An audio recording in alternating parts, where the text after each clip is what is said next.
कहते हैं कि राजस्थान में सीकर अव्वल, सीकर में सीएलसी अव्वल और बड़े सपनों के बड़े शहर सीकर शहर सीएलसी से मैं Banwari Bhamu.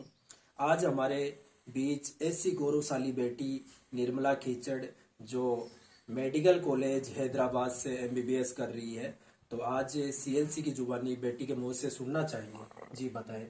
Thank you sir. मेरा नाम निर्मला कीचड़ है। मैं सीकर के छोटे से गांव की कीचड़ा गिराने के रहने वाली हूँ। मेरे पिताजी का नाम कानाराम जी कीचड़ है, जो कि पैसे से किसान है। मैंने 11th क्लास में सीएलसी में एडमिशन लिया था।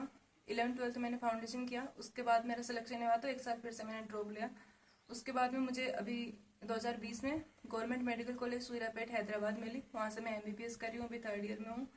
अब सीएलसी की बात करें तो मेरे लिए सीएलसी वो प्लेटफॉर्म है जिसने मुझे यहाँ से यहाँ तक पहुँचा दिया। सीएलसी का जो एजुकेशन सिस्टम बना रखा है इन्होंने, टाइम पे सिलेबस कंप्लीट करना, कैंप वगैरह लगाना, टेस्ट सीरीज चलाना, वो बहुत ही बेस्ट है। और मेरे लिए मेरा जो सिलेक्शन था उसमें टेस्ट सीरीज का एक बहुत बड़ा रोल है, क्योंकि जो लास्ट टाइम में टाइम टू टाइम पे टेस्ट करवाते हैं, जिसकी वजह से अपन रिवीजन भी बहुत अच्छे से कर सकते हैं। अपना टाइम पे रिवीजन हो जाता है 2-3 बार, तो वो बहुत मायने रखता है लास्ट टाइम में। और कैंप की बात करें तो सीएलसी में कैंप लगता है सुबह से दोपहर तक, फिर ब्रेक के बाद में शाम तक, उसके बाद में डिनर करके वापस रात तक। और कैंप में आप बहुत अच्छे से पढ़ाई कर सकते हो, क्योंकि हॉस्टल में उतनी अच्छे से पढ़ाई नहीं होती है। जब रूममेट होते हैं, डिस्टर्बेंस भी होता है हॉस्टल में, 2-3 बच्चे साथ में उतना पढ़ाई नहीं कर सकते, इतना कैंप में अपन आराम से पर्सनली बैठ के कर सकते हैं। तो वो बहुत बड़ा प्लस पॉइंट है सीएलसी का एक। और बाकी डाउट काउंटर एनी टाइम चालू रहता है, वहाँ पे टीचर्स अवेलेबल रहते हैं, सारे बेस्ट फैकल्टी है सीएलसी की। और मेरे जो टीचर्स थे, लाइक नाम सुखदेव सर थे, भोला सर थे फिजिक्स के, उन्होंने मेरे जो सारे डाउट थे लास्ट टाइम में वो सारे क्लियर किए थे। मैं लगभग 2-3 दिन से डाउट काउंटर जाती थी, तो मेरे को उसकी वजह से मेरा जो फिजिक्स का स्कोर था वो बहुत अच्छा था। 165 मेरे मार्क्स थे फिजिक्स में। और बाकी सीएलसी की जो हॉस्टल की बात करें तो सिक्योरिटी 100% है। लाइक अगर कोई बच्चा बाहर रह रहा है तो पेरेंट्स को सबसे ज़्यादा किस बात की टेंशन होती है कि बच्चा सिक्योर है कि नहीं है। मेन चीज़ गर्ल्स के लिए अगर मेनली देखें तो सेफ्टी मेन होती है। तो सीएलसी में के जो हॉस्टल है वो एक तो कैंपस के अंदर है या फिर कैंपस के जस्ट पास में ही है, तो वैसी कोई दिक्कत नहीं होती है, गर्ल्स आराम से हॉस्टल में रह सकती है। और बॉस एक बहुत अच्छे मेंटर है स्टूडेंट्स के लिए। लाइक मैं भी उधर हूँ कॉलेज में, तो वहाँ पे कोई ध्यान नहीं देता कि तुम क्या कर रहे हो, कैसे कर रहे हो, कितना पढ़ रहे हो कि नहीं पढ़ रहे हो। लेकिन बॉस पर्सनली सारे बच्चों से मिलते हैं, उनके सारे जो डाउट होते हैं वो पूछते हैं, तुमको किस चीज़ की दिक्कत है क्या नहीं है, वो सारी वो टाइम टू टाइम पूछते रहते हैं बच्चों से।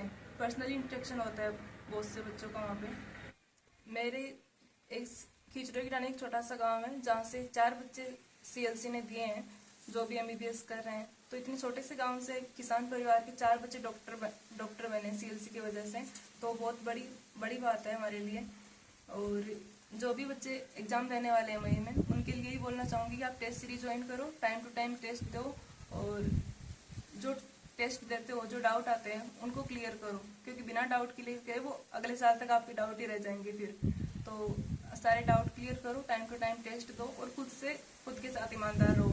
क्योंकि अगर तुम खुद को पागल बना रहे हो कि मैं पढ़ाई की किताब लेके बैठे हो, पढ़ नहीं रहे हो, टाइम पास कर रहे हो, तो वो कोई बात नहीं है, उससे आपको ही नुकसान होने वाला है। तो सीरियसली पढ़ाई करो, अभी टाइम बहुत कम है, और टेस्ट दो, अपने डाउट्स क्लियर करो, और जो शेड्यूल सीएलसी वालों ने बना रखा है आपके लिए उसको फॉलो करो। और जो सीएलसी के टेस्ट सेंटर है कोटा में भी है, तो अदर कोचिंग के बच्चे भी अगर आप हो तो उसको ज्वाइन कर सकते हो, और ऑनलाइन टेस्ट सीरीज भी चलती है, उसको ज्वाइन कर सकते हो आप।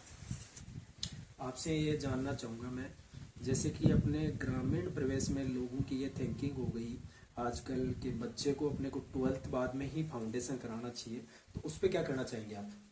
सर, इसका मेन रीजन तो ये है कि अभी लोगों को पता नहीं है, उनके पेरेंट्स को इस बारे में जानकारी नहीं है कि मतलब 11th से डालने का क्या फ़ायदा होता है। एक बच्चे के अपन किसी भी प्रोफेशन में जाते हैं तो अपना बेसिक सबसे पहले क्लियर होना चाहिए। तो जो बेसिक है वो 11th-12th में आपका क्लियर हो गया तो आपको बाद में इतनी दिक्कत नहीं आती। अगर आप 11th-12th स्कूल से करके फिर अगर आप सीएलसी में जाते हो, कोचिंग करते हो, तो उससे आपके जो बेसिक्स है वो आप टारगेट के बेस में आके क्लियर नहीं कर सकते। तो मेन चीज़ ये होती है कि अगर आप 11th से डालोगे तो बच्चे को ज़्यादा फायदा होगा।